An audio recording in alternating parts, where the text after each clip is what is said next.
Hello everyone and welcome back to your favorite quizzing channel Whiz. You're here with your host master Priyadarshan Babu and I'm here to tell you the answers of yesterday's questions and also to share with you 5 interesting new questions. So I know that you've been waiting for the video and well today it's early so you have all the time. You have more time to crack the answers of today's questions before I upload my video tomorrow. So I'll be looking forward to that. So first I'll start off with the answers of yesterday's questions. So here is question number 1. John Balliol was King of Scots from 1292 to 1296. Balliol had to pay for this college to be built as a punishment for insulting the Bishop of Durham. Thus started the Balliol College. Balliol College is one of the constituent colleges of which particular university? So this may sound like a very complex question. When I tell you the answer, you'll be scratching your head as to why you couldn't guess this one. The answer that we are looking for is the University of Oxford. And that is the answer for the first question. Moving on to question number 2 for yesterday, here goes. In 2012, a large non-banking lender rejected Sumit Maniar's application for a loan against property. This, in spite of the fact that he is an IIT Bombay graduate and a chartered financial analyst. This made him start a company, and this company now disperses almost INR 250 crores a month. So which is this entity that we are talking about?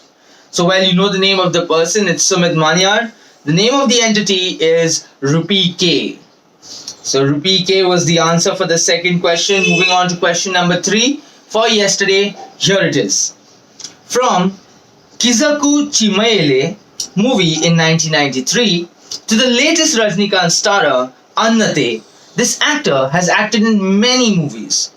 The actor's dialogue Karappan Kusumbakaran in the 2013 film Varuda Padta Valibar Sangam made him popular among the audience.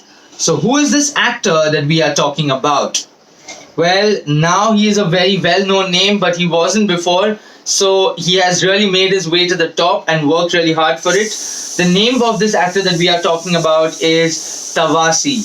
And the reason actually why I had asked this question is because he lost his battle to cancer and he is no longer with us. And he recently only passed away just in 2020. So, but before going, he has left us with a lot of memories. So if you haven't heard of him, do go and see the movies that he has acted in and try to also give it a watch.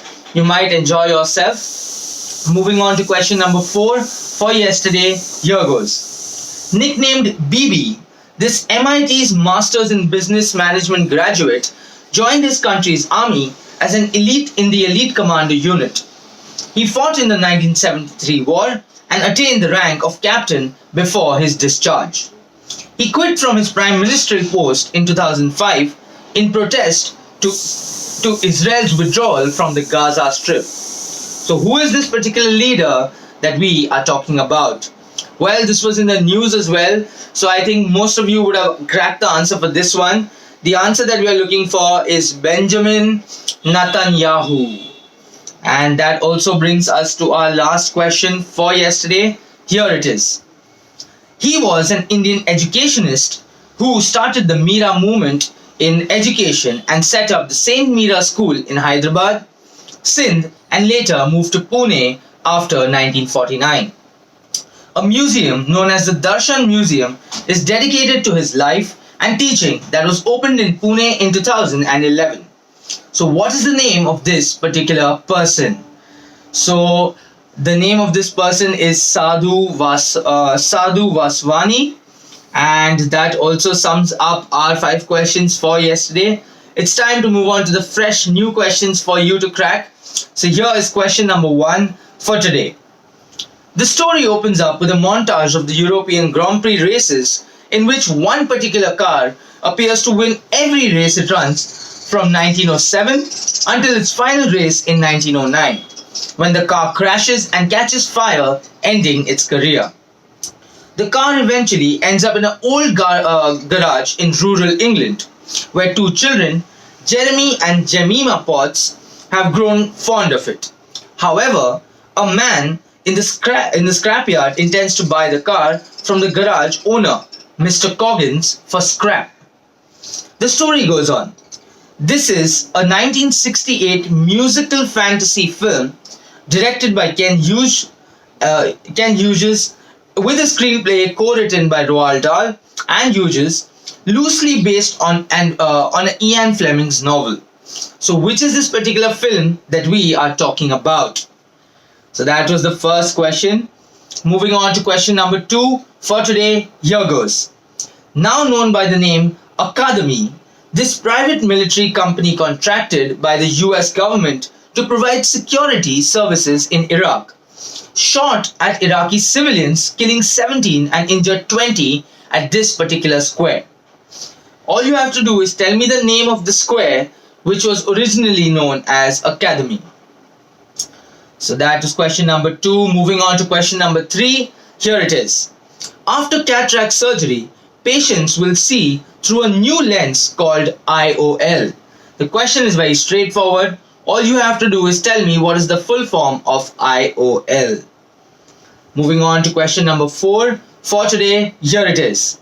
Which company prides itself as the world's largest digital satellite-linked cinema chain?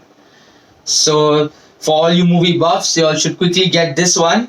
And that brings us to our last question for today. So, here is question number 5. This religion's exposure of the dead is first attested in the mid-5th century BC. Histories of Herodotus by the use of towers but the use of towers is first documented in the early 9th century CE. The doctrinal rationale for exposure is to avoid contact with earth or fire, both of which are considered sacred in this particular religion. So which is this religion that we are talking about? So that sums up our 5 questions for today. I will be looking forward to your answers in the comment section below. Do not forget to hit the like, share and subscribe button as well. I will be seeing you all tomorrow, and till then, that's all from me. So please stay safe, take care, have a very good night, and do not forget to keep quizzing.